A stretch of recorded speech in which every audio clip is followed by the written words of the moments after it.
In the journal of Amerigo Vespucci, another European so-called invader as well as a traveler. He talked about, in his journal, about the Africans he met in the Atlantic Ocean going back home to Africa, telling him where this place was. See, but they don't talk about that. Otherwise, you just got out there in the ship and just let the ship take you wherever. As I told you, remember, Columbus had 3 ships: the Nina, the Pinta, and the Santa Maria. The Nina, the Pinta, and the Santa Maria. Those were the 3 ships he had.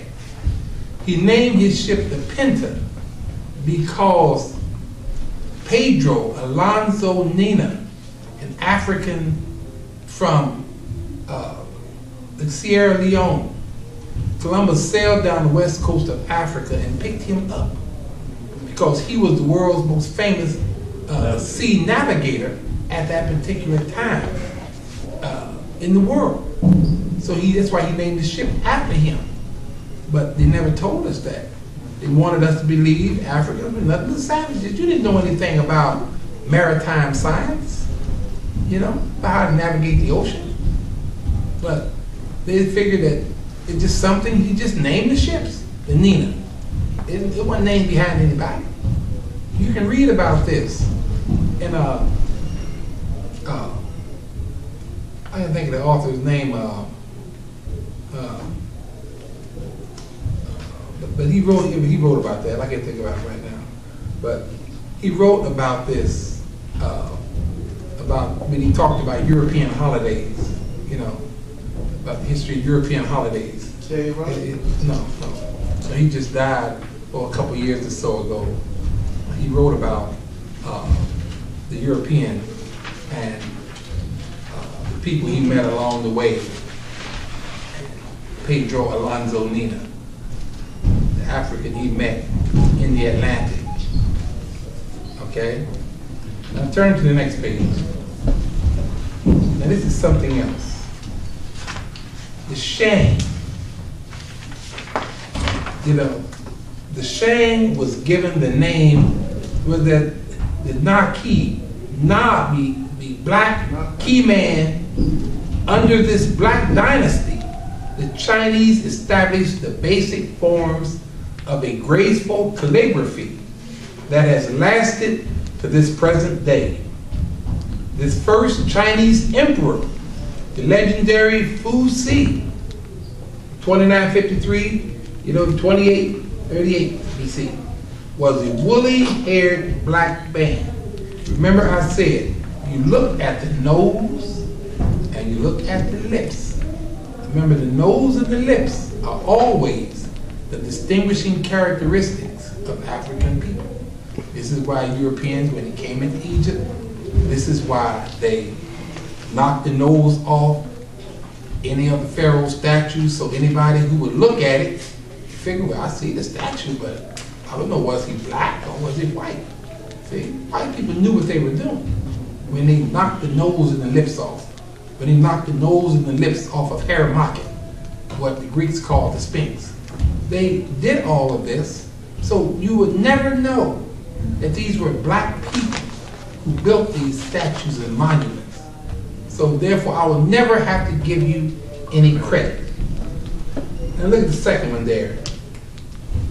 In other words, the Chinese Emperor Fu Si, he is credited with establishing government, originating social institutions, and cultural inventions.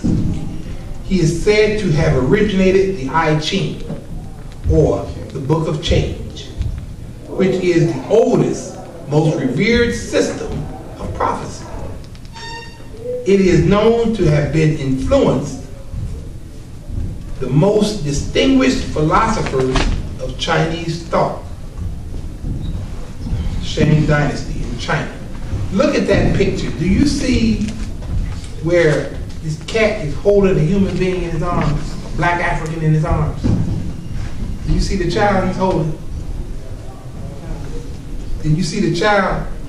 You see in front of him where he's holding the child in his arms, and you see his eyes, the child's ears, and stuff like that. See? You know, now this is a black statue. See? Now why would he have a black statue, you know, dating back to almost 3,000 BCE in China? See? These first dynasties were African people.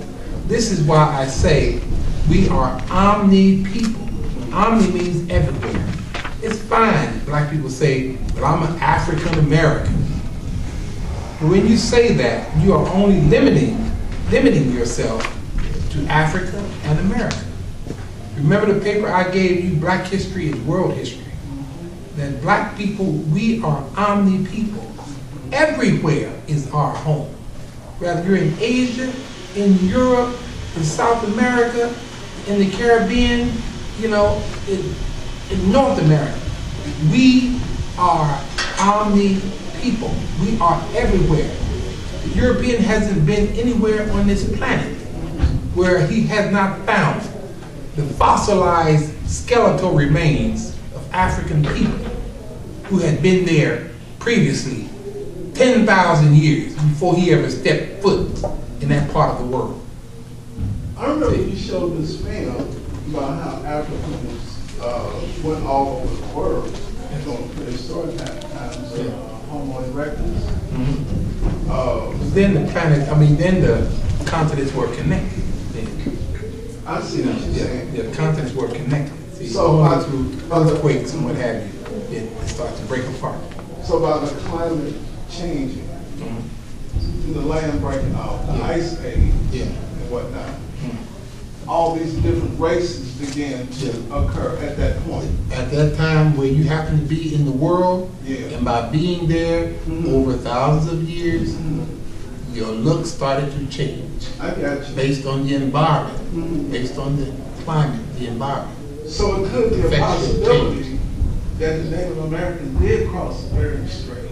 The more recent history of it. There's a possibility after the ice age. They could, right. And when they got there, they accepted Africans, obviously, because that's what all these excerpts is talking about. But what I'm saying is that it's not them accepting us. It's us accepting them. Okay, I see. So we were here before them. Because somebody had brought up the point that, or a historian had brought up the point, that they didn't leave no monuments and statues of Europeans nowhere. There were no Europeans here. No, what I'm trying to say, even today, even today, they're not monumenting these statues to commemorate any Europeans. But the point was that they left statues to commemorate the Africans. Yeah. Okay. Anyway. So we're going to talk some more about the Olmecs.